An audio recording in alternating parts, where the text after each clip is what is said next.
जीते रहिए मोहतरम दोस्तों। उर्दू ग्रामर के एक बेहतरीन उन्वान नून कुतनी के साथ हाजिर खिदमत हैं। इस उन्वान पर अगर गौर किया जाए तो ये नून की अकसाम में से है।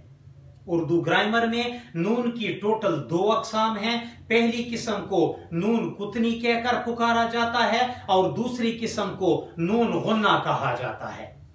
इस नून के बारे में अगर हम थोड़ा सा जानने की कोशिश करें तो इसकी एक कंसेप्चुअल तारीफ ये बनती है कि अगर उर्दू हुरूफ तहज्जी में से अरबी और फारसी के तमाम अल्फाजात को हटा दिया जाए तो पीछे टोटल जो है वो 35 हुरूफ बनते हैं।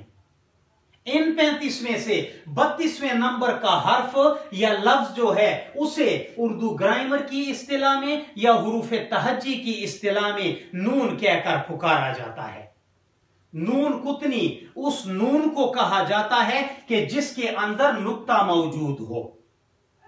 नून गुन्ना के अंदर नुक्ता मौजूद नहीं होता, उसे नून गुन्ना कहा जाता है। और इस नून को जिसमें नुक्ता मौजूद है इसको नून कुतनी कहकर पुकारा जाता है।